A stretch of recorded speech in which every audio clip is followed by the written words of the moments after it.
Italy? Whiskey? Ah, Italy, you could never unlock my secret. Oh no, suddenly, hello, Libby.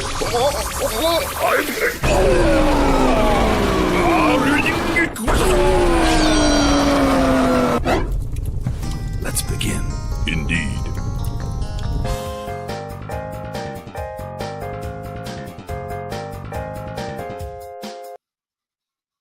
Hello, everybody, and welcome to Honey Badger Radio. My name is Brian, and this is the Fireside Chat, where we try to have good conversations with interesting people. Today, I'm going to be speaking with Erin. Erin has a YouTube channel called Far From Eden. I'm always saying East of Eden. Like, I don't know why my brain goes there, but I know it's Far From Eden. Yeah, and you are kind of a rare bird. I mean, I know some of those rare birds, but you're one of the rare birds that actually supports MGTOW. Yes. And you're obviously very critical of modernity and feminism and all of that. So welcome to the show, Erin. Thanks for coming. Thank you. Thank you for having me. Yeah, and apparently we have some crossover in our in our audiences. So we have some people that watch us that also are subscribed to you. Yes. So, and they may be familiar with you. And also you talked recently to someone who's an old friend of the channel, Paul Elam. If you remember correctly, of A Voice for Men, now of XY Crew. Yes. So yeah, it's good to have you. So I'm noticing more and more people are talking about these things, but they're not quite as far along on this path as you are, I don't think. So why don't you start by telling me how you got involved with this creating content? Well, I was friends with a man, and I just met him, as you do in life, meet a person, get to talking with them. And he said something about he had been married before, etc. And he went to his church, friends, and he was trying to express to them that she was abusive. And they told him, a man can't be abused. And when he told me that, I was just, it hit me. I think people who get red-pilled, everybody gets red-pilled a different way. And this was the thing that broke the brainwashing. And I suddenly could see through it. And I started to see not just that, but my life in retrospect. So I saw my parents' marriage and my whole growing up, and the way my mother treated my father and that whole dynamic. And suddenly I had a deeper understanding for what he had been through and what that experience must have been like for him. And then I could just see more clearly, and nothing I ever, and I was encouraged by others to watch The Red Pill by Cassie J. I started learning about MGTOW, and at first I thought, oh, and I'm so embarrassed to admit that I had this opinion at one time, but I thought, oh, that's just the other side of feminism. That's just the opposite of feminism. They just hate women. And like I said, I'm so embarrassed of that, because obviously I was completely wrong, because that is not what MGTOW is at all. But that is what I call the overlords would have you believe it is, because then they can just make it an evil hate group rather than listening to what it is. And I think the reason they don't listen to what it is because then they'd have to criticize women, and we're not allowed to do that. So that was the beginning of my journey, and that was about 9 years ago. And it just hasn't stopped. So that's how I became pro. Yeah. So you said that you heard this this anecdote about a friend of yours who was a man who was experiencing abuse. So like, have you ever heard anything like that before? Because this was the thing that sort of clicked. So what do you think, like, for example, Mhm. I don't want to assume your age, but were you alive or around when Lorena Bobbitt Yes. cut off her man's penis? Yes, I So was. did you then? What did you think that that was absolutely monstrous, or and I'm not trying to put you on the spot, but I think No, that that's fine. I don't care at yeah, all. yeah, it's Go ahead. okay. So what did you like? What like things like that when you hear about henpeck husbands or husbands that like this sort of joke about women, Right. beating their husbands with rolling pins and things like that. What did you think of that before you got red pilled? That's a fantastic question. I really hadn't remembered Lorena Bobbitt in forever, but that's a really good one to think of because there were so many jokes at the time and people laughing about this that like it was funny. And I don't think I was, and I would tell you if I was, like I'm an open book. For Hmm. example, I will be the first to be like, I voted for Obama 2 times. You know what I mean? And so So did I, I. So I it's admit okay. that. So like you can admit, like, all right, I used to be really blue pilled with everything. But anyway, yeah, I didn't laugh about it. I didn't make jokes about it, but I did not understand, which is so pathetic, how horrific it was. And the thing is like if a woman had been maimed, everybody would have reacted Oh completely yeah, you'd have differently. to wear a ribbon and Oh like my like yeah, it'd make it into a holiday and they'd raise Right, billions of right, dollars. Yeah. right. There would have been marches and everything, and that was not what it was like then. God.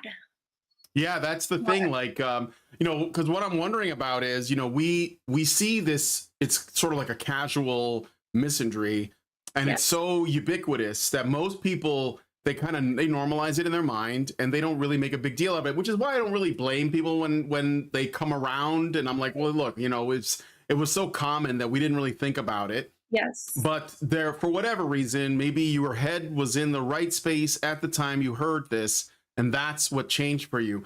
So, Yeah. like, how did you learn about Cassie J's documentary? Because like we were very involved with helping her, get it out, and I didn't Same think that a same lot of man. people got to see it. So, Same man. Same man hmm? told me. Ah, 'Cause okay. because it was such a breakthrough, he was like, "Okay, you need to watch the red pill." And I was like, "Well, what's the red pill?" And he's like, "Just watch it." So I did. But I will answer your question. Why then was it able to permeate the propaganda and that I'd been brainwashed with? And this is brutal, but because my mom had died. Mm. And there I will refer back, and this is not I don't identify with this directly, but there was a former child actress, I can never remember her name, but she wrote a book called I'm Glad My Mom Died. I know who you're talking about. Yeah. I don't know her name, but she was on Nickelodeon, Yes, and she was on a show called iCarly. that's right. Right. Yes, and I can't remember her name. I bet somebody in the chat knows I can see her if you're face. younger. Right. And she said, I'm glad my mom died. That was the name of her book. And it sounds awful, but yeah, I think that was one of the things that I love my mom dearly. I do. However, I know who she is. I know how she raised me and I know how she treated my father. You know what I mean? So the actress her name is Jeanette McCurdy Okay. or Oh, or Janet McCurdy. It's either Janet McCurdy or I remember Jeanette the McCurdy. last name. Yeah. Yeah, yeah. So Um, that is kind of the thing. Like, I think that must have put a crack in it. And then I heard that and it just, you know, because here's yeah. the thing. I think when the parent that kind of held up these falsehoods and this idea that you don't want to challenge, um, when that parent dies, suddenly there's something in you that's allowed to think differently. And it wasn't even a conscious thing for me, but it started to happen. So I Yeah. think that's Yeah, why I I can see was that. able to wake up. Yep. Yeah. We talk a lot in our sort of like mainstream discourse about people with daddy issues or father abuse, things like that. But we don't really talk a lot about mommy issues. I mean, they exist, but usually when we do talk about it, it's referring to men. Men maybe that are like, failure to launch men that are like overly coddled by their mothers, or the what we call the devouring mother. Which we'll get into like archetypes, because I know that one of the focuses of your channel is actually stories. And I really think that's cool, because those are very important things that people often overlook. So without getting too personal, would you say you had some mommy issues then? Yes, we had basically a codependent relationship, and a lot of that was born out of my diagnosis with multiple sclerosis when I was 22, because it was fairly aggressive, and I needed a lot of help from her. And so I ended up, she got divorced from my dad, and my fiance broke up with me. I was 22. And I said, after about a year of staying with my dad, I said, hey, why don't we move in together, Mom? And you can help me, and we'll, be roommates and stuff, and we'll both do the horse business. I know I'm dropping a lot of info on you. Pick apart whatever you'd like after this. And we'll do that.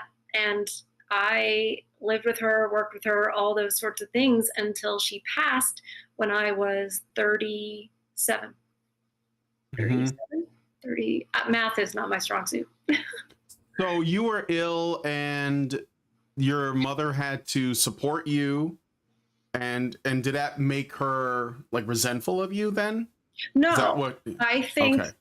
Do you know how, when women, like after they hit the wall and get divorced sort of at the same time, and then suddenly they're like, well, how do I reinvent myself? You know what I mean? And sometimes you see women do this when they're like 36, 37, and they have a baby. Like, I'm not getting movie roles, and I'm hitting the wall, and nobody likes me because I abused Johnny Depp. So guess what? I have a baby, And that's sort of a reinvention of themselves. And I think it gave her purpose. And it also she had a lot of, I was actually talking about this the other day with somebody. She had a lot of involvement then with horses and my students. She became barn mom. All my students called her mom. And so, like I said, it was very codependent. And I relied on her to help me physically, help me with,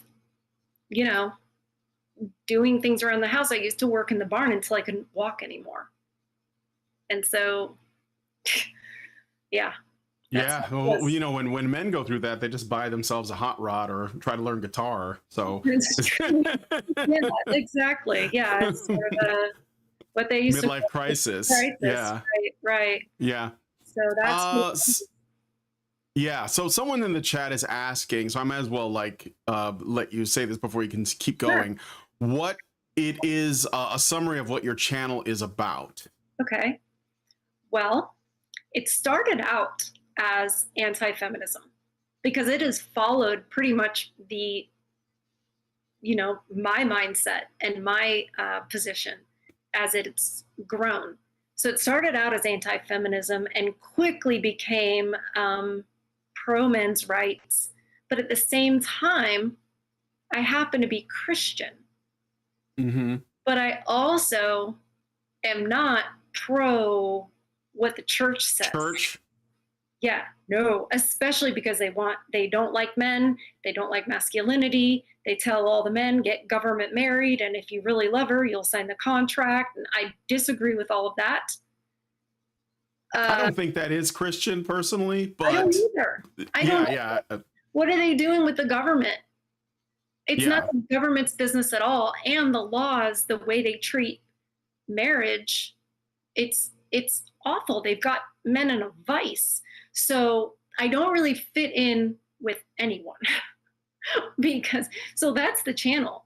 I call myself the Little House on the Prairie lady. I look at it like so many people think 1950s was the ideal. No, it wasn't. Not if you were a man. 1950s was soft life for women. It absolutely was not the ideal at all. I don't call that traditional. I'd rather go back to 1850. I am so like crazy. Victorian era, like, I yeah. mean, yeah, but you still run into chivalry and those sorts of things. So as I, sort of go back in history, looking at the way men have been treated, I keep going further and further back, to try to get where men were actually respected and treated like human beings and not disposable. I think that men should, where I differ from men's rights movement exactly, is that a lot of them think that men should not automatically be expected to protect and provide. And I agree with that. However, the reason I don't think in this day and age they should be expected to protect and provide is because nothing's expected of women. And rather than bring down responsibilities of men, I think women should have responsibilities, duties, and all of that. Yes. And virtues to pursue. And yeah, because like if you just took away men's, like if you just tried to eliminate men's role, liberate them, as the feminists like to call it, which is what a lot of feminists promote when it comes to men. Well, we want them liberated too. Well, then all you have is a complete population of people who can't do anything except submit to a conquering civilization that is, that isn't doing that to their men and women. So because women aren't going to defend men, and like they wouldn't be able to anyway. So like there's no point in us asking that. But they can do something else, like they have some other duties, which is really what this comes down to, that they should be fulfilling. But we have almost completely liberated women to the point where they're on all kinds of medication to stay sane because they don't have a purpose. Exactly. So that's exactly right. If we liberate men from duties and responsibilities, then we have a full society, and we're getting there. You can see it now.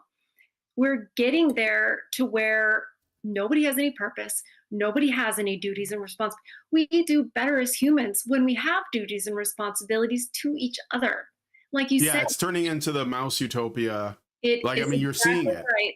Like I saw an ad on YouTube for men's like skin cream, and it was like foundation and makeup. And it wasn't like, he was a straight guy, and he had like nail polish, and I was like, there's something about this is really wrong. Like this is really abnormal, right? It's satanic. It is satanic because it's the Baphomet. It is the merging of male and female, and then you have Baphomet, which is the satanic. Oh, the people in the chat. Yeah, the satanic trans god. No, these guys know who Baphomet is. Exactly. And that's where we're going. And if you read Rachel Wilson's book, Occult Feminism, it's great. And I read it. It has always been that. If somebody's at my door, I'm going to ignore that. This is my living room. Welcome. So that is, feminism has always been rooted in that. You'll hear women and men all the time be like, well, I think feminism's just gone too far with third wave and fourth wave feminism. I'm like, look, it was a whole tidal wave. And the first wave was bad too. You're just indoctrinated to think it wasn't. So also to further answer the question about what's my channel about, well, I don't want to get anybody demonetized or pull their channel down, but around 1920, I think we made a real big mistake. Oh, I think I know what you mean. Yeah. Yeah. And like that's another thing about your channel that I find fascinating because, well, I mean, obviously I agree with it, but very few people. It takes a lot of courage to go there, right? And I mean, we've done it here, but I think that this is the reason why everybody goes, well, I think the first wave, well, in the 1960s, well, patriarchy did exist at this point in time, right? Or whatever. And still there are people that have that cope. And it's like, you're not going to make any change at all until you start recognizing the lie we're living in is very old and it goes all the way back, right? So true. Oh my gosh, that's so true. People don't realize how far back it goes, but of course it does, because that's how they get you. They do little changes, a little bit at a time, little bit at a time. It's the camel's nose in the tent. It's that whole Mm-hmm. thing where the camel's nose is in the tent. You're like, it's all right. Just his nose. Before you know it, whole dang camel's in your tent. And you're like, well, this Yes. is the problem. And you're like, no, the problem is when he stuck his nose in. And that was Mm-hmm. all the way along. And it's not anti-woman. It is not. I get accused of hating women, and I don't.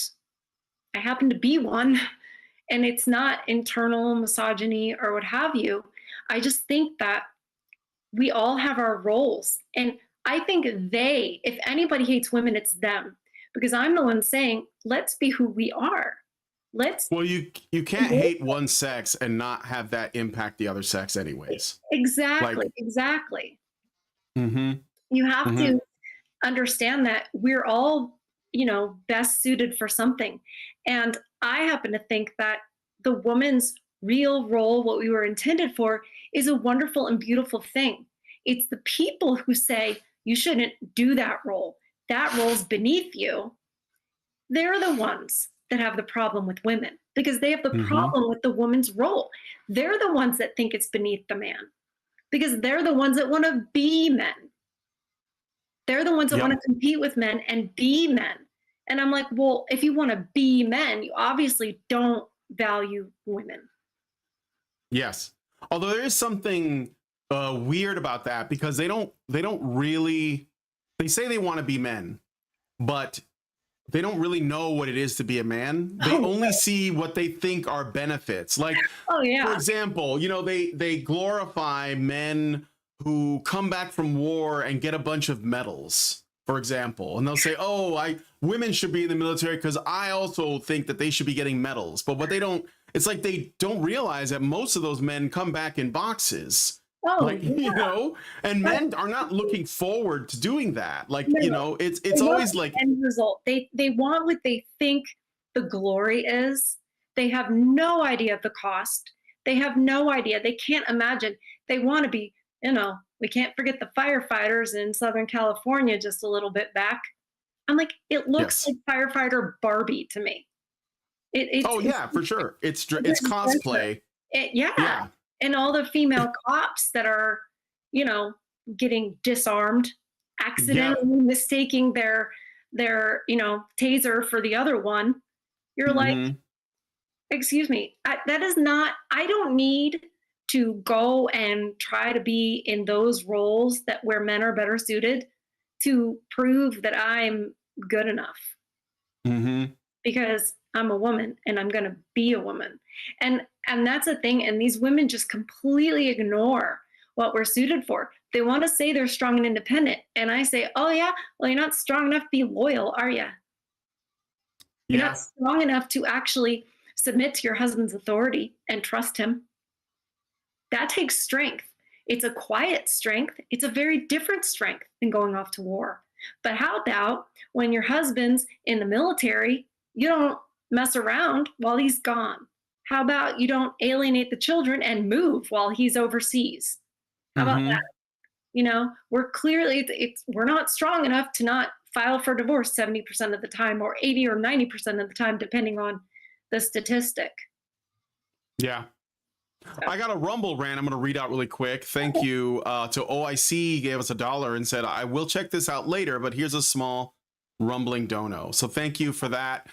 Okay, so back to the stuff you've been doing on your channel. So how would you describe your audience? Are they mostly men?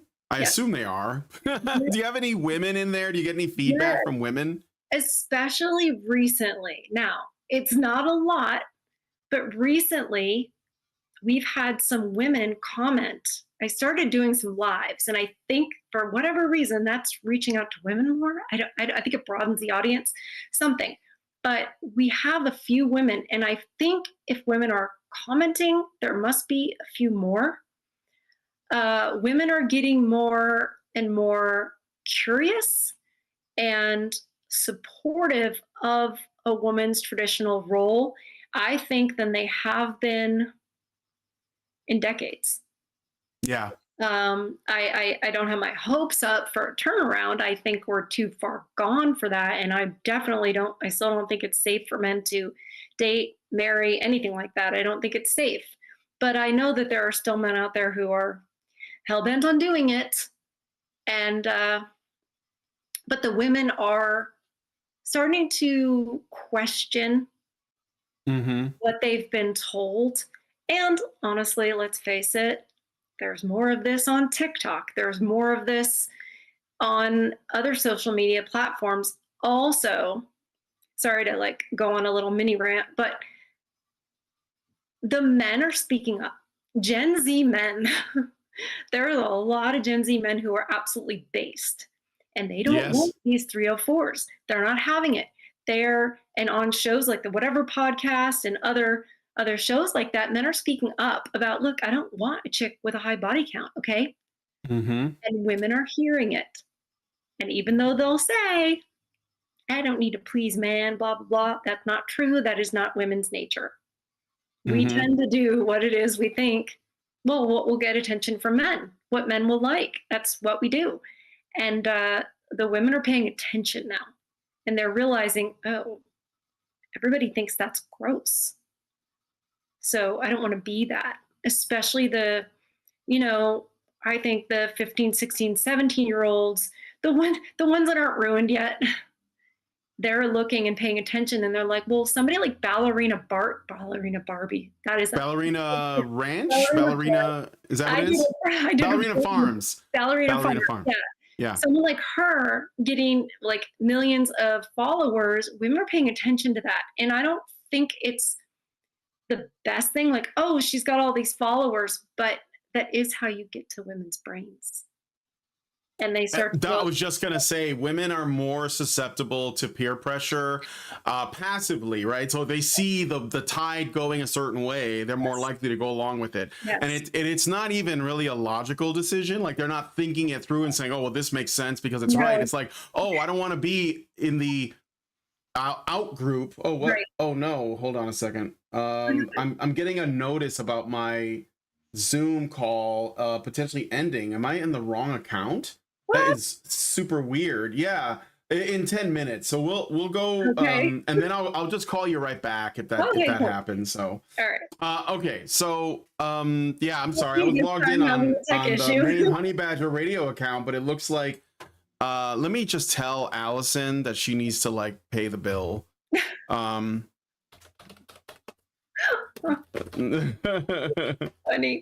I'm glad. I just don't get it. Is somebody at your door? Not anymore. I ignored him. Okay. All right. Okay, so I just told her to pay that bill. So all right. Sounds good. Women, I tell you. Okay, but tell them. Yeah, speaking of what's going on with your channel and women that are starting to listen, I know that everybody else has seen this. I don't know if you've seen this, but this like after the last election. It was, but while that was going on, leading up to that, the mainstream media was panicking because they were looking at data that suggested that Gen Z men were not going, it's not even that they were going far right. They were going moderately right, but that the women were going far left. Yes. And obviously this last election was essentially men versus women. That was how it was framed. That was the way that they did it, right? So, yeah, what are your thoughts on that?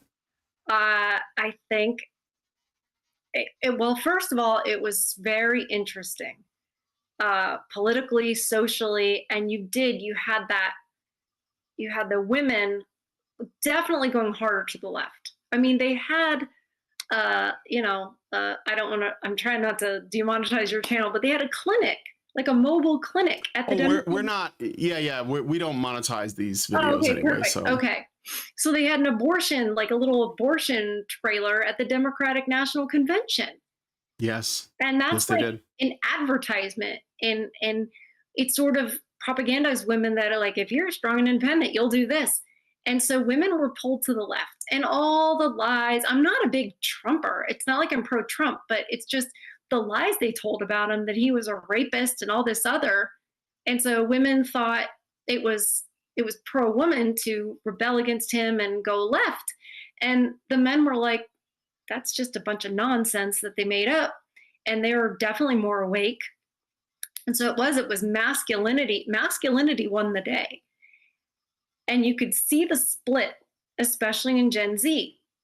But also, and I made this prediction. I'm glad I did it on my channel. But there's proof I said it. So I said, when men start to reject leftism outright and feminism outright and, you know, hoes and all that whole thing, the women are going to say, well, if I want a man and I want a family one day, I better get on board. So some of those women stayed to the right or went to the right. Whereas you still have these to the left. However, much like first wave feminism at the turn of the 19th to 20th century, those women are not real lookers. A lot of times, they're the ones that are not going to be able to get the highest caliber of man at all. And I think they resent that. And I think you see that today in some of these bull ring, buzzed hair, danger hair. Yeah. Like red. Bright colors like a poison frog. Yeah, sure. Yeah, Big Red from the Red Pill. Yeah. Oh, yes. The Big Red, Big Red. Probably the greatest advocate for what we do ever, because her behavior made like our content possible. So thank you, Big Red. Yeah, all I had to see was Big Red, and everybody knew who I was talking about. And I think the examples we have today, actually, if you juxtapose them, they're way worse today. I mean, you know, Big Red almost seems mild. Oh yeah, for sure. For sure. Think about it. Because they're just angrier and angrier. And at this point, we're kind of like, okay, go have your tantrum. Bye. And they hate that. The thing they hate the most is being ignored. And the men are ignoring them. They're ignoring them. And so they scream louder and dye their hair more colors and tattoo their faces and all the rest of it. And the men are like, whatever, I'll just be over here. The men realize today, I don't have to pick one of you. I don't have to. Whereas in like 1950 for example, the men thought, well, I got to have a woman. I got to do the right thing. I'm supposed to have a wife. And in this day and age, the men are like, no, I don't. And so the women are not going to get away with behaving the way they behave and treating men the way they treat them and still get what they want. They're not. And that's why they're so mad. And they're trying to say that we're all Andrew Tate, you know, and we're not. I think he might be a psyop, kind of a, you know, controlled opposition to make people think that that's who we are. He certainly is convenient to the mainstream media. Yeah. He represents, he's almost like a cartoon character, you know. He's a comic book character. He's Dr. Red Pill or something, you know. Yes. That's not Professor Based. Yeah, exactly. We're like, that's not really what it is. Nice trying to make us all seem like we're, you know, pro pickup artists and pro men having 50 million women and cheating right and left. I'm like, that's not men. That's not who men are. That's not their hearts. Overall, that's not what they want. But that's very inconvenient for the mainstream and the powers that be. It's very inconvenient for us to talk about who men really are and what a man's heart really is. And that's what they're hiding. Yeah. They want men to be these predators and stuff like that. And it's just not true. Are there bad men? Yeah. But there are way more good men. Way more. Yes. And we need the good men, or else we're going to be overrun with the other. And we're starting to see that, especially across Europe. Yeah, like I've always maintained that I think that the reason why this political thing shook out the way it did is that leftism generally is feminine in its like approach to, you know, security and making sure that everybody's taken care of, even if it's unrealistic. And Yes.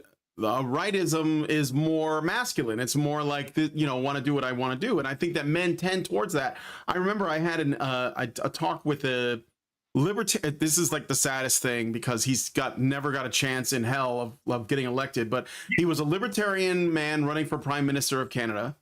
This is why I'm saying it's ridiculous. Okay. And his name is Tim Moen, and I've talked to him on a few times, and I tried to explain this to him because I was trying to get him to see that libertarianism is impossible because women will never vote for that, because they believe that, you know, everybody should be taking care of everybody, right? So this is the way it's going to turn out. And what happened in this last election was men in droves finally said enough.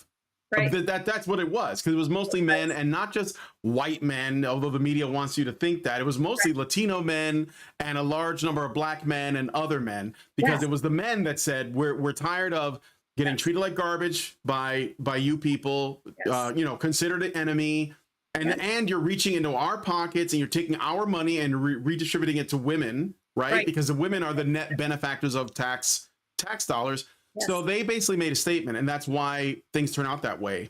That's right. And look, there are people in the chat that are saying that, you know, all sides are feminist. Obviously, that's true, but like there are people in the Republican Party that are still feminist. Is how you would look at it. Sure. Oh my God. Yeah, absolutely. Sure.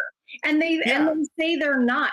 Those women actually are the most dangerous. Mm-hmm. The Megyn Kelly.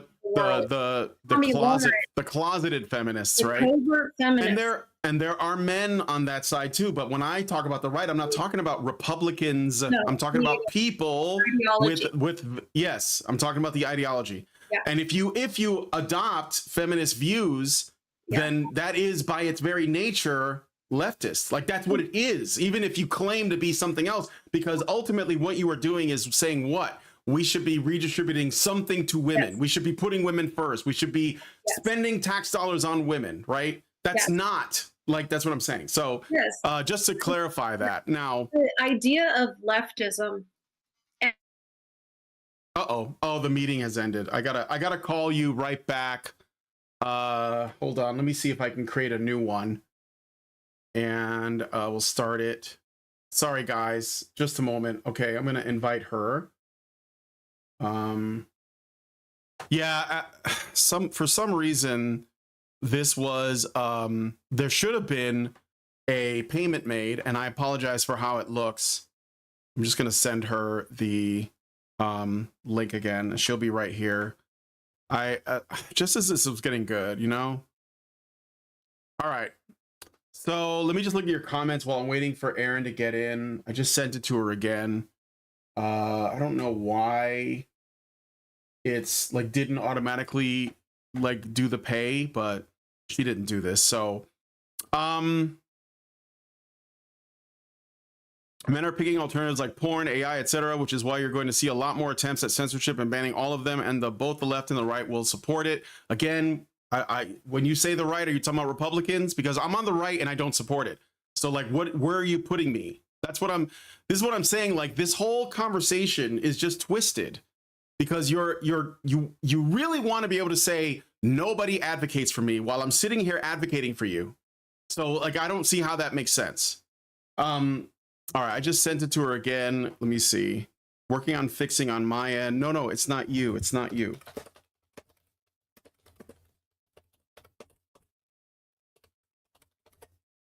All right. Feminism is collectivist by definition. Yes, obviously. And actually Wignats, who would be called like far right, they're collectivists too. They're leftists themselves. Mnemonics gives us $5, thank you, and says everything they paint Andrew Tate with is how women act: sleeping around, cheating, loose sexually rather. Women coded. The worst they imagine of men is just normal for women. Yeah, and well, it's only bad when men do it. When women do it, it's liberation, you see. So, all right. I'm just waiting for her to join.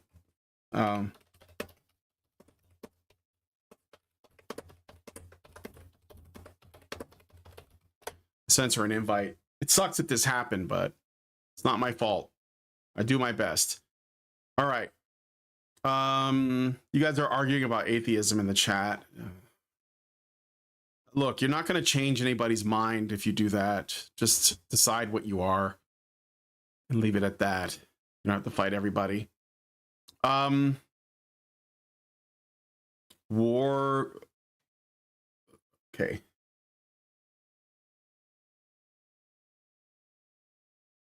Art Force. Part of the absurdity and folly of atheist groups is trying to make atheism mean more than in what it literally means. Karen was also guilty of this years ago.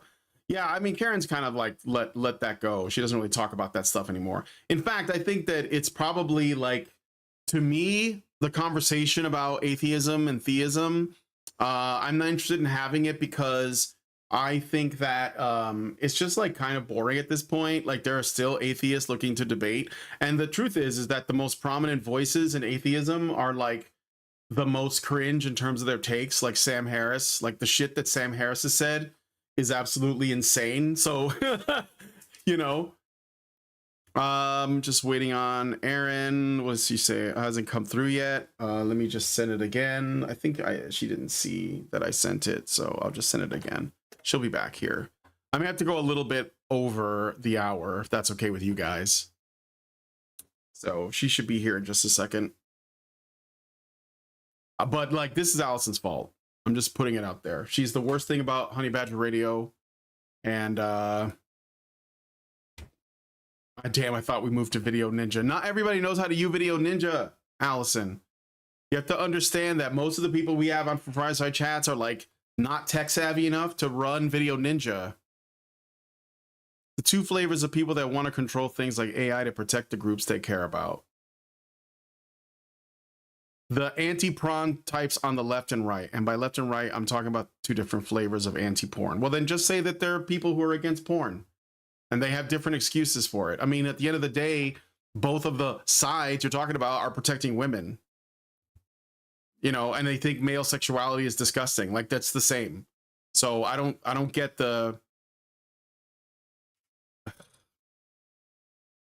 Hold on. Did Erin get my message? I'm not going to do this right now, Allison. You just got to like figure it out.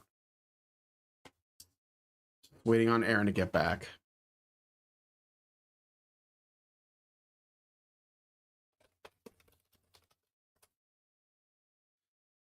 All right.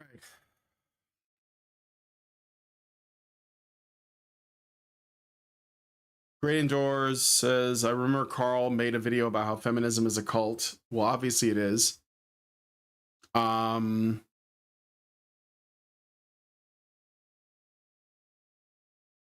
Trying to hold on. Okay. She's coming. Oh, here she is. Okay. Just a moment. Sorry. Oh, there you are. Oh, what? I kind of hear you, but I don't see you yet. Oh, whoops. Okay. Okay. Again, you can go to the camera down the video, and yeah, there you go. Okay, good. It was all right. weird. It was a whole different thing. Anyway. What? Oh, well, thanks for being patient with me. Like, thank you. I guess Allison thought for some reason that I was using a different service for my Fireside Chat guests, and I said no. Zoom is the easiest thing for people to use. Got it. Because I have something else, but it's more complex, and I don't use it. So, anyway, welcome back. What were we talking about? This meeting has been upgraded. What? Yes, Allison just paid for it. So. Oh, okay. We were talking about politics. Yeah. Leftism. You can't have leftism without feminism. And you can see that. What? Are you crazy? That's nuts. I have no idea. Oh. I could have sworn. What? Okay, no, finish saying that, because I want to add some. I'm going to ask you something after that that's related. Go ahead. You can even see that with like the Bolshevik Revolution. And you can see that one of the first things they did was implement no-fault divorce. Mm-hmm. And remove marriage and stuff from the church to the state. And people don't often realize that that's feminism. That's giving women a different type of power that opens to leftism. Because like you said, that's how women want to run things. So as soon as you give them the power, they're going to try to run things like it's a kindergarten classroom. You can't do that. Everybody gets a cracker and juice. Timmy, share your cracker. You know what I mean? And you're like, that's just not reality.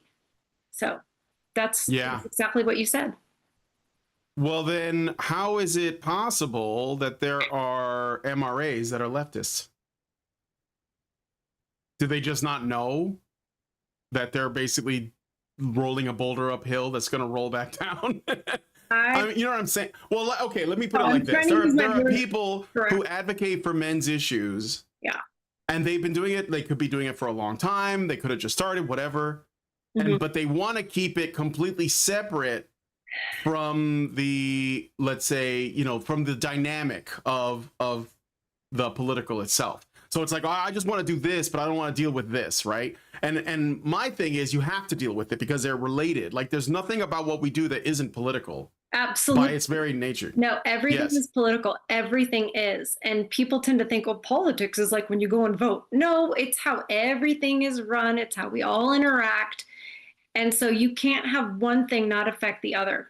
And what I would say to MRAs who are leftists, I will be generous to them and say, well, everybody is somewhere along the journey. And this is just something they haven't realized yet, because it is just a truth. And you just can't. You can't be a leftist and fight for men, because leftism, to exist, tears men down. Because what you do is you remove men's authority and you put the state there. And that's what you do. So this is the whole thing. Well, I don't believe in the patriarchy, blah, blah, blah. Well, then you don't believe in men, because that is, in my opinion, you've got God, man, woman, child. And those are our roles. And I'm secure enough to know that that doesn't mean I'm worth any less. I think there are some women and some men that don't think of women in that high of a regard. So they can't accept where we are. But patriarchy is not oppression. There's never been a time where the patriarchy has actually oppressed anyone. There are bad people. Genghis Khan was not the patriarchy.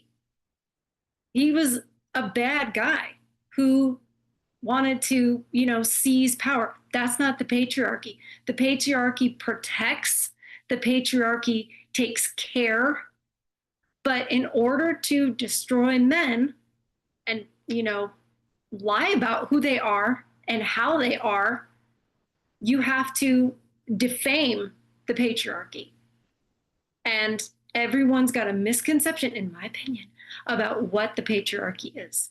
I think that's on purpose, because when today, if a person hears the word patriarchy, they immediately go to the feminist definition, the feminist interpretation of it, and not something that was basically a system that just worked for most of our time on this earth. It's basically daddy's in charge. Daddy loves us. Like, if you look at the microcosm, is the nuclear family. That's the father, the mother, the children. And if women, here's the thing, if you get women thinking about, the patriarchy, it's not going to work. You try to convince them the patriarchy is benevolent, it'll never work. But if you can get them, as long as they don't have serious daddy issues like, oh, he abandoned me or whatever, if you get them thinking about their dad or their grandpa, and you think, yeah, grandpa, he loves us. He's good to us. He wouldn't let anybody hurt us when we were little kids. That's the patriarchy. That's the patriarchy. That's the microcosm of what the macro is. And you have to personalize this for women. It's the way we think. We think micro. And that's why whenever you watch any kind of discussion with some of these women. They personalize it all the time. Like, oh, I don't do that. And I know Susie over there doesn't do that. It's like, it's not about you, but that's how we think. So in order to reach them, we have to go there and go, hey, but what about your brother? But what about your dad? And then they can go, oh, and then you branch out from there. And pretty soon they go, wait a second. Have I been lied to about who men are? Because if you think about it, yeah, the husbands back in the day were just beating their wives, and they'd come home and just, and that's what women think. They're like, oh, we need to have a divorce because this is what will happen if we don't. I'm like, that is not who men are. What are you talking about? They were never like that. Are there like a handful? Yeah.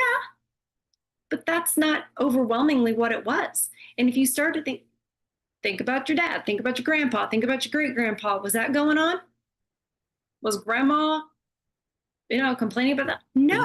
Exactly. Yeah. You'd have to basically assume, because like the way that the narrative works is that women today think that men have every generation before the one they're in was terrible for women. So you'd have to think that your mom was going through it and your grandma was going through it even worse and your great grandma was even worse. Yes. And it just doesn't add up if you take a moment to think about it, right? Doesn't. It's all lies about our history. 1984, he who controls the past controls the present. He who controls the present controls the future. That's where we are. And so you have, speaking of stories like 1984, so you've been more recently doing, I guess they're live streams where you read fairy tales, or maybe you have videos and live. I actually did it live this past Sunday. I actually did it live. I've started to do more lives because I've become braver. But yeah, it started out, we read some old like Paul Harvey stuff from the radio. I read, oh my gosh, I'm forgetting who it was by, but an old poem from maybe the 19th century. And then I thought, all this stuff about Disney, this was back when they were in the works with their horrible Snow White monstrosity. It was when the remake. Right? And I started to think about how Disney has these fairy tales and women have this like princess mentality that they deserve this and happily ever after and stuff. How a lot it came from us, especially my generation, Cinderella, Sleeping Beauty, Snow White. And I thought, I know the Grimm brothers' original fairy tales are very different. I've heard that, but have I read it? No. So I thought, I actually have an old book. It's right there. I actually have an old Grimm Brothers fairy tale book that I came across when I was, getting secondhand furniture. It was there. And I thought, and I read the real Cinderella. And what I learned from the real Cinderella is that the ugly stepsisters, they were ugly in the Disney one, right? They weren't ugly in Grimm Brothers. They were beautiful, but they were not virtuous. Therefore, not desirable, which is very, very different when you think about it. Because in this day and age, we don't talk about virtue or anything like that. And we certainly don't say you're only beautiful if you're virtuous.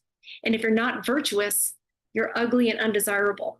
So the stepsisters were actually very pretty, but the prince wasn't interested in them because of their character. Right. So they were ugly people inside, right? They had ugly personalities. Yeah. Maybe they were entitled. They were just like difficult to work with. They were mean. They were lazy. They were all these things. And I thought to myself from the perspective of, okay, well, what if when I was younger and all these other women, when they were little girls, what if that's the story we had seen? That if you're not virtuous, you're not desirable. How would we have grown up differently? We would have said, I don't want to be like those stepsisters. And the way we looked at it when we were little is, I don't want to be like those stepsisters. They're ugly. I want to be pretty like Cinderella. Well, what if they were all pretty, but Cinderella was virtuous? That would have given us a different desire about who we're going to be. And that would have changed so much. So after I read that, I thought, all right, guys, I think we know what we have to do. We're going through this whole book. And then what happened was there was a man, I'm going to give him a shout out. There was a man in my chat all the time. And he's been there like since the beginning when I started in 2020. His name is Rojas Carlson. He lives in Norway. Anyway, he knows the fairy tales and he can read them in German. And he said, that's not the same as my book. That's not the same as my book. My book refers to God. My book refers to God in different tales we read. And I said, hold on a second. This is 1930 something. I need the original. I'm all the book you have is from 1930. Yes. The old book. I got an old book now. Another guy on my channel sent me it's a newer publication, but it is the ones from 1812 and 1815. And they refer to God, they refer to piousness, they refer to virtue constantly. And women, it is like warnings for men, mother-in-laws, witches. Who are the other ones you got to watch out for? So much truth that if little boys were taught these things, y'all would have grown up knowing what to look for. You would not have grown up thinking that we're sugar and spice and all things nice. And we would have grown up requiring more of our character and understanding that that's what's expected if we want to be beautiful. Every little girl and woman wants to be beautiful. And who decides if a woman is beautiful or not? Who decides? Y'all do. So. Yeah, and it's interesting you brought that up because we did for a little while. We were also reading old Grimm's fairy tales as well, and I got the most authentic and oldest versions I could get my hands on Amazon. And we were looking at the stories. I still have the file on my computer. It was interesting because, I knew that they were religious in tone because it was when you're looking at the Brothers Grimm, when you're looking at the any fairy tales from that time, they were going to have either some religious or pagan influence in it, but usually it was religious. It was usually Christian. Yes, it is. And we read, and I saw it over and over in them, and that because there had to be, virtues. They were either going to come out as Christian or Hellenic or something, right? So it's interesting that you mentioned that because what got me interested in going through those fairy tales was I knew that the new Snow White was coming out. Yeah. And I knew based on the interviews that it was going to be completely different than the original. And so I watched the original Snow White, the very first full, feature-length Disney movie. Right. And I paid very close attention to what they did in that. And that movie came out in the 30s, 37, I believe. That's right. Yep. Got it. But so even then it was probably a little bit more modernized compared to what it was originally, how it was originally written. Yes, it was. So you can see because how long has it been since you saw the original animated Snow White? A while, but that was my favorite one. So I know it pretty well. I'm worried if you refer to something that I won't, but I know it pretty well. No. One of the things that is in it. So what is it about? How do they present Snow White as a character that made her an appealing protagonist in the story? What was it about her that made her great? Do you remember?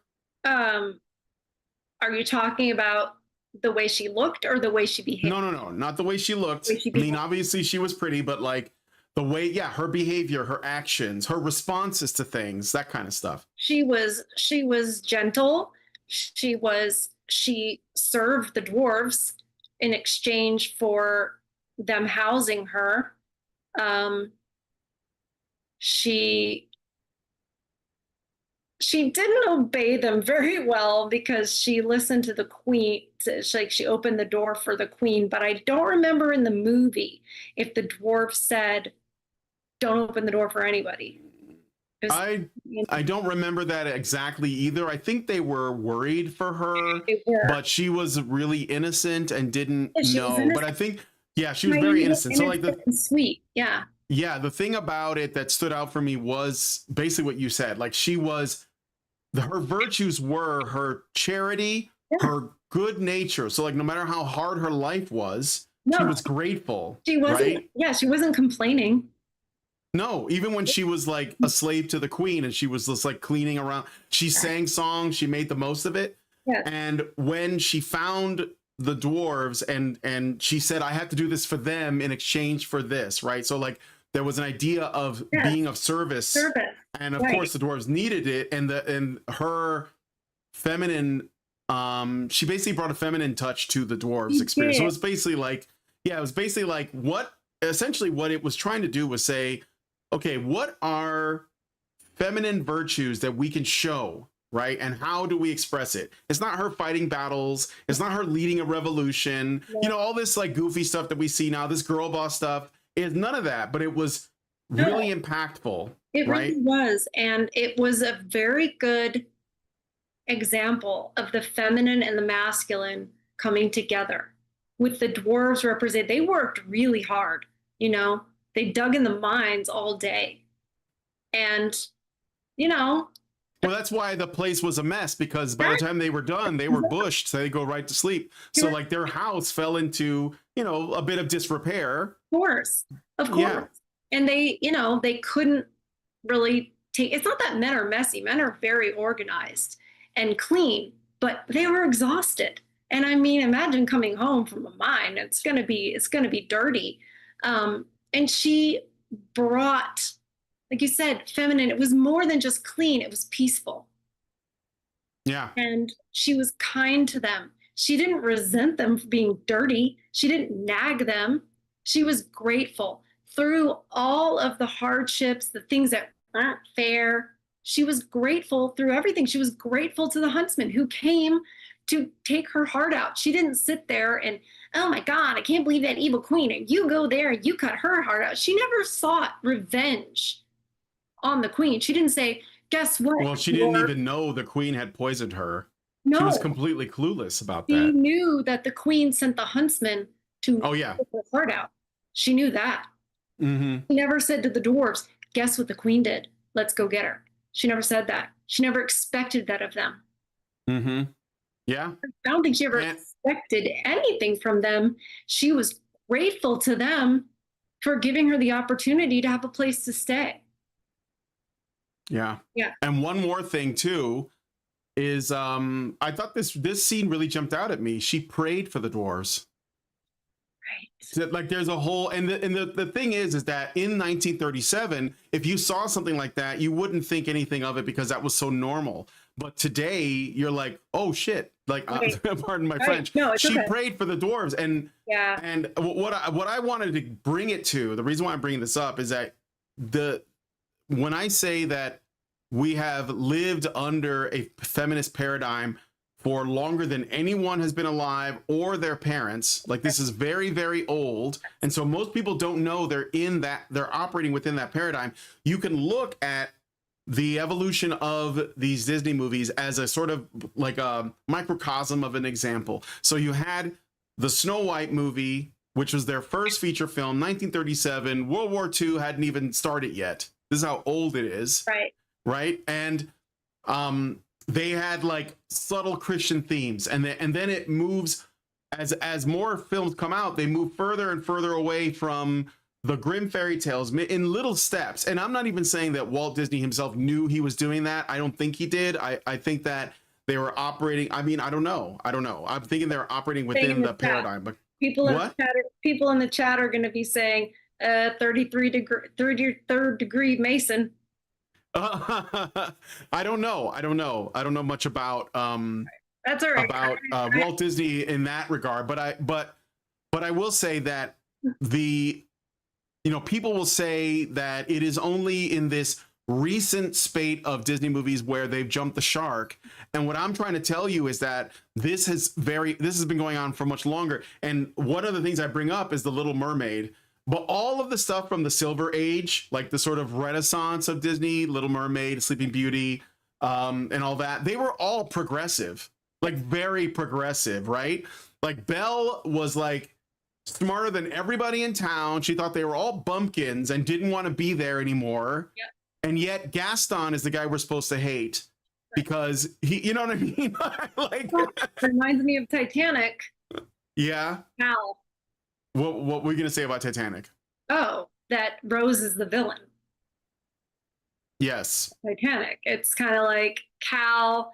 That was her fiance, and he was supposed to be so bad, and we're all supposed to hate him, but there's nothing wrong with him at all. Yeah. He was the stand-up guy, and she was the one that was the problem. And I'm just sort of saying, yeah, we're supposed to hate Gaston, and he was a little egotistical, I suppose, but what was Gaston symbolically though too? See, I think that they were trying to say something about toxic masculinity. That's right. And because what everything it is, like, he's got the best song in the movie, by the way. The best song is the Gaston song. But when you look at all of the things, all the things that he loves are all things that men do. They just exaggerate it, right? Like, eating 4 dozen eggs because he wants to be big. And we're supposed to find that shameful. Like, guys are supposed to like be fit, and there's nothing wrong with eggs. Like, That's so funny. I never thought about those lyrics. It reminds me how they're trying to say that guys like working out nowadays or whatever is like right wing. Yeah. Supremacy or something. Yes. Like, yes. That's so Gaston is that what does he like to do? He likes to hunt. How do you know? Because he decorates everything with antlers. So it's all in there. And he is essentially, and here's another thing too that people may not have caught. Gaston's voice is intentionally operatic because older like stories, like for example, do you ever hear of an old cartoon called Mighty Mouse? And he would say, "Here I come to save the day." The way that he sang that, like everybody would sing their lyrics, it was kind of operatic. Gaston's voice was based on that. It was like this kind of stereotypical square-jawed heroic character from like the turn of the century. Like the villain ties a lady to the railroad tracks and the guy shows up and saves her. That's the way he talks. That's what Gaston is based on. So it was an attack on masculinity, like in every single facet. And because I don't know if there is a Gaston in the original Beauty and the Beast story. I haven't looked into it yet. But we did read a story here recently, a few weeks ago. God, it's escaping me the name of it.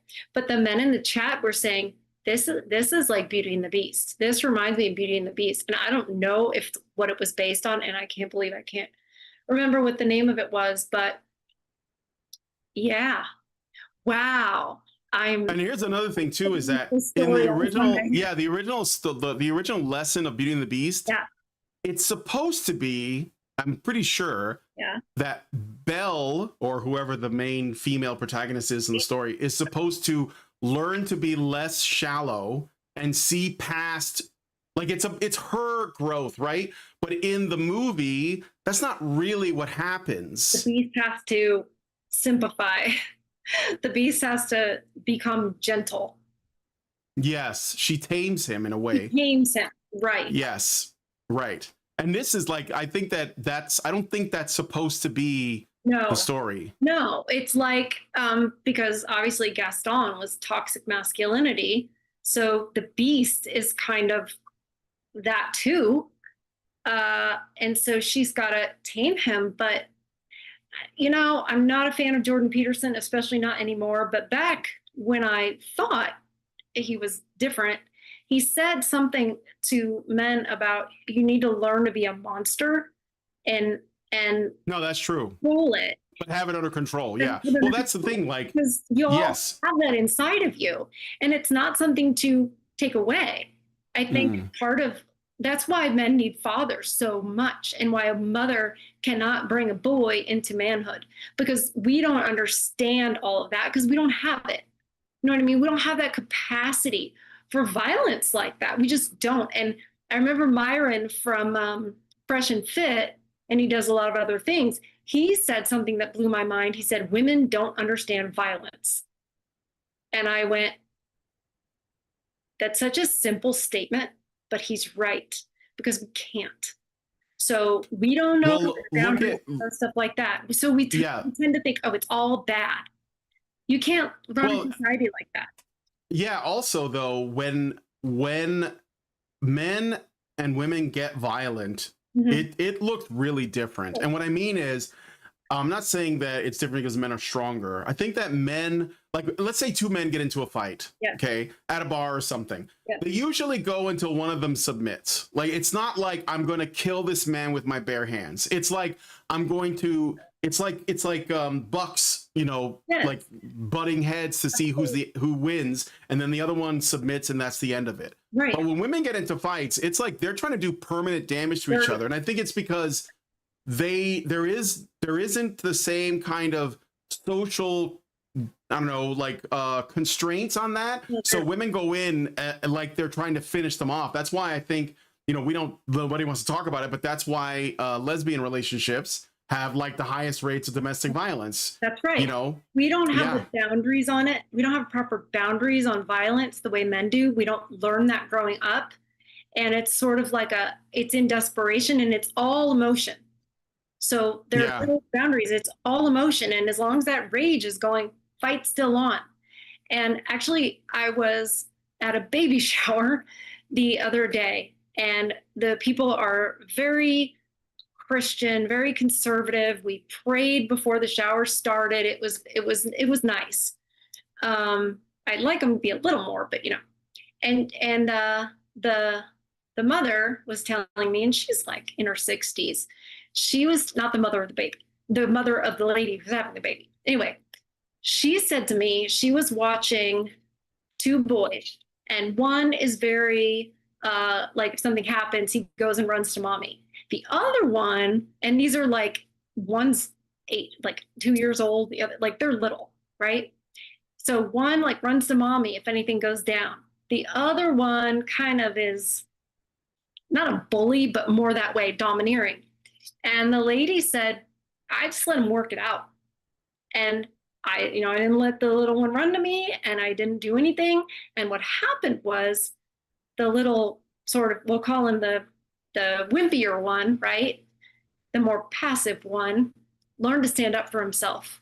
And the other one learned to back off and have respect, because the one who knew I can't run to mommy, he stood up for himself. And the one that was more like a bully said, oh crap. And I said to the woman, I said, wow, you just gave them such a lesson. I said, you just saved a whole problem when they're 14 years old and they don't know where the boundary is. Those are who the dangerous men are. The ones that don't learn that.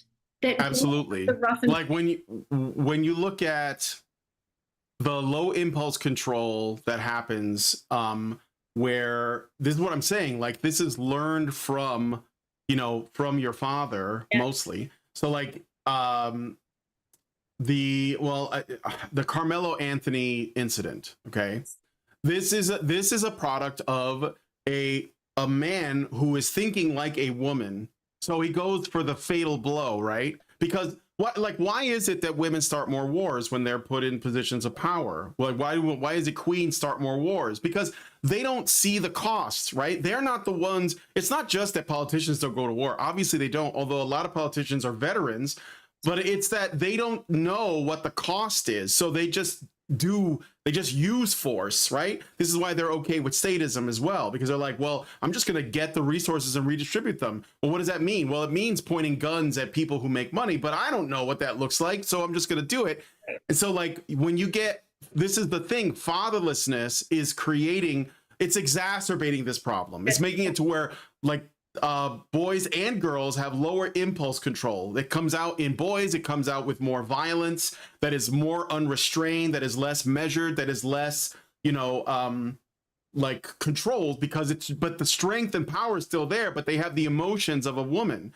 And then with the girls, it comes out in, you know, violence as well, where they're like ripping each other's hair out. They're trying to disfigure the other person, essentially destroying their value. And also they're oversexed, and they have babies younger, and they're, you know, teenage moms and all that. And what do we do with that when women do that? We subsidize them. Right. We just give them money and tell them to raise their kids, and then we blame men for not being around. Right. We reward it, and we blame the men, and no matter what, because it can't be the woman's fault. And it's like, well, if you really loved women, you'd hold them accountable. You'd treat them like they could control themselves. You'd treat them like they have some agency. But when we excuse everything and we don't require anything of them, you're insulting them. Yeah. This is why this whole feminism hates women. At the end of the day, it doesn't look like that on its face, but it does. Are we happier? No. Are we doing better? No. And it's gonna get worse. There's gonna be so many women dying alone, childless, relationshipless, crying in their cars on TikTok. Yes. Absolutely. Crying in their cars, drinking way too much wine, you know, because one of the things we are not the best at is seeing, like you said, like we don't pay the cost for a lot of stuff. At least we haven't in the past. So we make decisions not thinking about what the end cost is. We are so spoiled in that way. And I also think that we're not good at it. We're really just not good at, you know, having foresight. It's not our thing. We are better designed to see the moment when the baby cries right now. You know, someone's sick right now, not future. Men are very good at the planning and the future and the foresight. They're very good at it. It's amazing. It's almost like God made us to be complementary. And when we're doing what we're supposed to do, when women act like women, and we're not right now, because we're told that that's not good enough. We need to be more like men. And that's what feminism says. And that is anti-woman. Yes, it is. We're running out of time, but I want to ask a couple more questions. And again, I want to thank you for taking the time to come on. And anybody who wants to send any questions to Erin, just go to feedthebadger.com/just the tip to send us a message through the Discord, or you can send a super chat or Rumble rant, and I'll be sure to read it. But we are, you know, this is your last call for that. So, have you gotten any hate on your channel? And if so, where from? Not a lot, actually. In the beginning, I got chameleon, grifter, all those things. Oh, yeah. From the men. Yeah. But what I told them was, I understand why you think that. And I'm not going to tell you anything different, because you should not trust me. I am female. You shouldn't just trust me because I say so. And what I told them was, check back in a year, 2 years, 10 years. I will still be here. I will still be saying the same things. And hopefully I'm even more evolved. And that man I spoke about a little earlier, Rojas, he did just that. He saw me in the beginning. He said, she's a chameleon. She's a grifter. Forget it. But he checked back in. And now he's there in every video. And so that was the beginning. Now that it's growing a bit more, and I've noticed after I've done the last couple of lives, which, like I said, it's new for me to do it live, had a couple women haters. Just read a comment this morning talking about, you're just jealous because my mom had me when she was 40. Like, what? I know. What is that in reference? Is there context to that? Like, reference to me saying like women should, you know, be having babies. Oh, or younger? Yeah, when we're younger, and we should all have babies, and et cetera, right? That's my opinion. And she just said I was jealous. And I'm like, you know what? That doesn't make sense. You ever think of trying to make an argument? Oh, that's, we can't.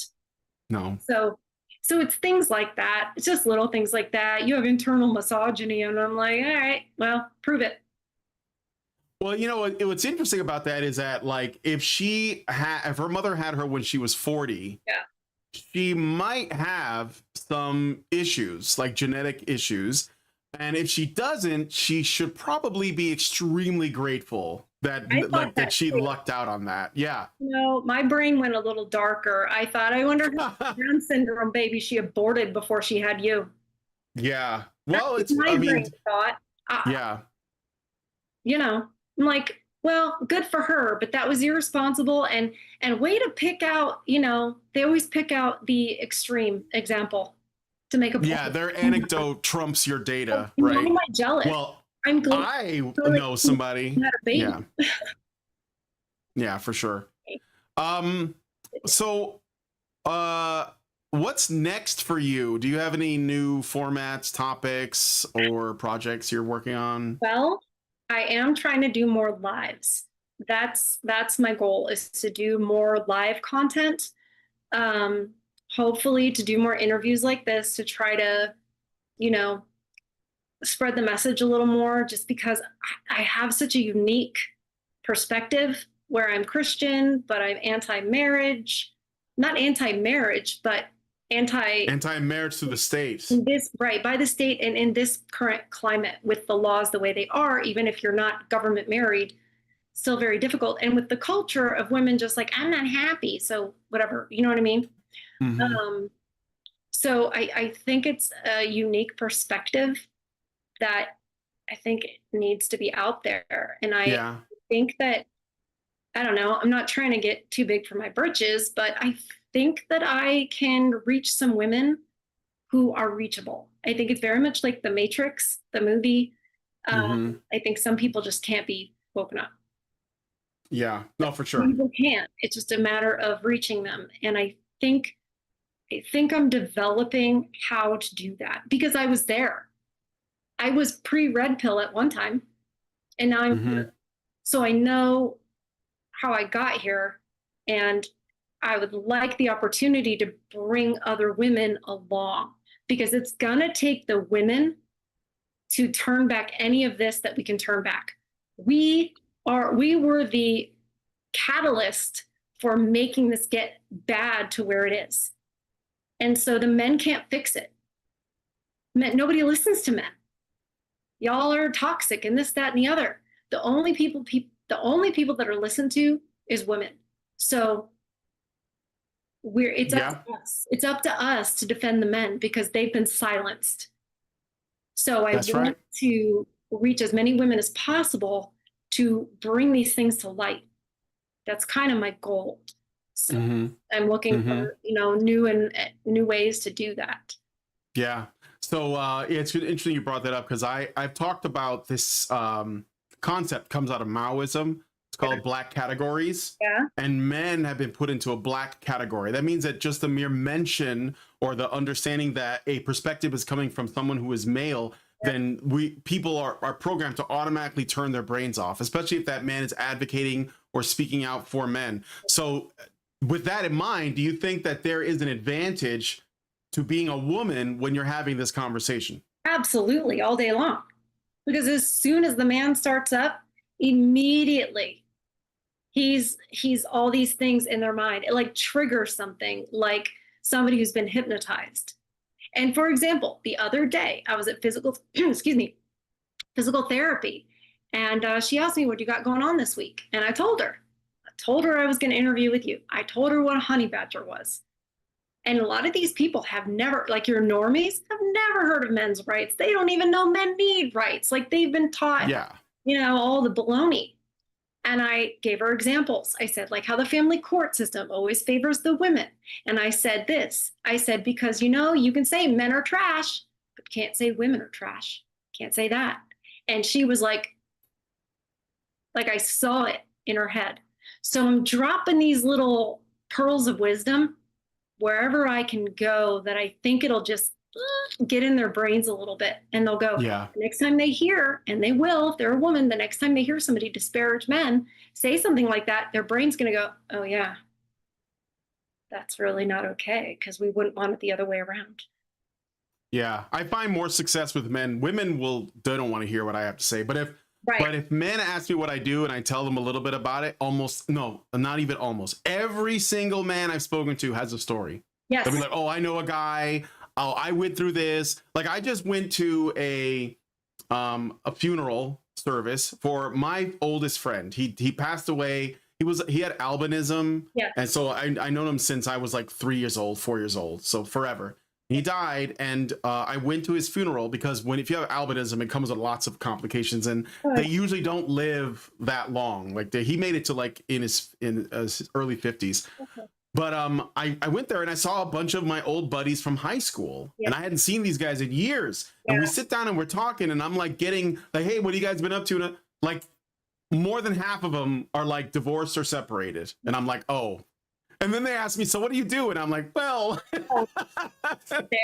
talk about men's issues. And like, oh, really? Like what? Oh, divorce, child custody, child support, alimony, like all these issues with marriage. And they were like, only one guy that of those friends is still with his wife.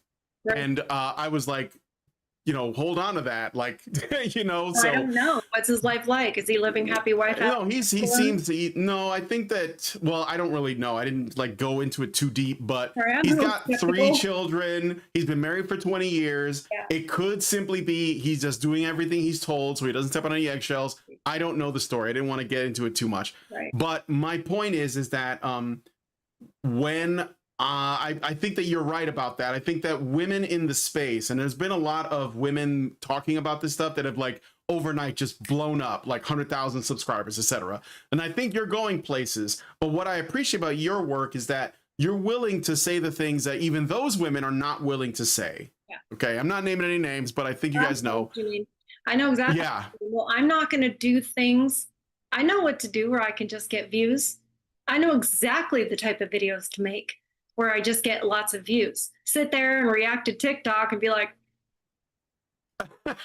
yeah, right. This is what dating is today. This is not what men want, blah, blah, blah, like over and over and over again.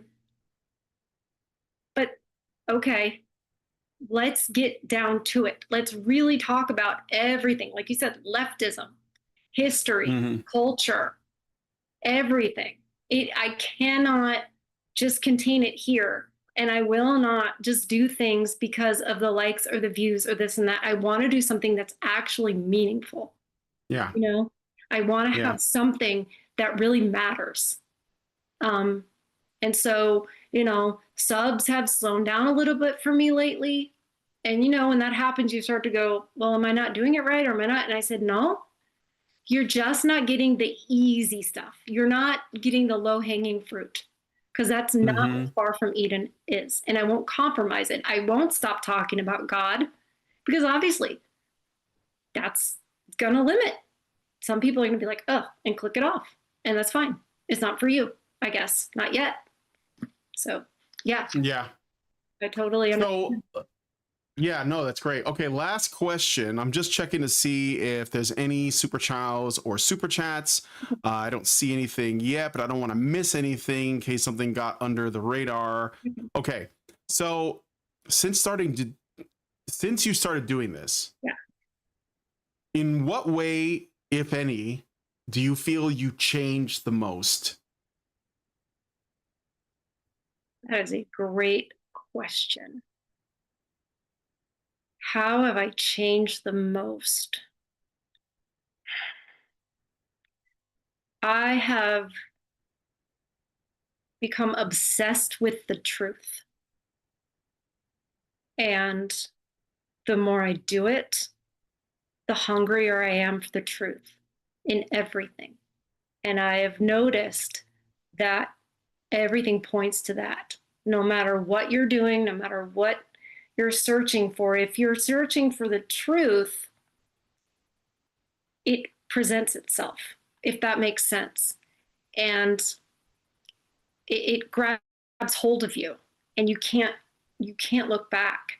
And so I don't know if that was like the answer you were looking for. No. Personally, I have, I'll just get real personal. Having the MS and being so restricted physically, I have had problems understanding what my meaning and purpose is in life. Like, what is it even for? And I've had very dark times where I've thought, well, maybe I should take the permanent ticket out. And I think I'm actually grateful for those times now, because I know that men are facing those times, and where it's not as bad. Like, I'm not wondering like where my children are, my children don't hate me, or this, that, or the other, rendered homeless because of, child support or whatever. But I've been in that very dark place. And now I'm not. And I want to help give that to others if I can. And so I tell the men, always remember that you don't get your value from what women think of you. And so that has fed purpose to me. And that is a change in my life that is beyond words. So that's how I've changed the most, is that this has given my life purpose and meaning that it really never had before. Well, I'm really glad you stuck it out, and I assume that it's, like my priest would say, whenever something bad happens to us, whenever we suffer, he says it's suffering is God's mercy, so that we because it could be a lot worse. Suffering draws us closer to Christ. Huh? Suffering draws us closer to Christ. Yeah. And I think that it's humility that we need the most right now. This is part of one of our biggest struggles, is everyone is struggling with their pride. Right. And that the ability to say I was wrong is the hardest thing, right? So with that said, I'm gonna wrap it up there. Thank you, Erin. I hope you had fun on the show. I did. This was great. I'll be back. Maybe you'll come back on sometime. Just let me know whenever. This was fantastic. Thank you. Okay, cool. Thank you for coming on, and thank you guys for watching the Fireside Chat. I look forward to seeing your comments, and I want to thank Erin from Far From Eden from coming on the show. I mean, there's lots of, like I said before, women in the space talking about these things, but they're not going as far as people like us or Far From Eden does. A lot of them are just doing what's easy, right? What makes them money, what gets them clicks. And then they'll also engage in what I call containment of the status quo, hey, we need a little bit of feminism, Right. And I'm like, no, it's all gotta go, right? So get rid of it. Yeah, it's all gotta go. Yeah. And the only way is if women take that step. That's what it needs. That's what it requires. So we need women to do it. That's right. We need women to be a part of that. So anyway, thanks guys for coming on the show. We'll definitely have her on again. And if you guys like this video, please hit like, subscribe if you're not already subscribed, hit the bell for notifications, leave us a comment.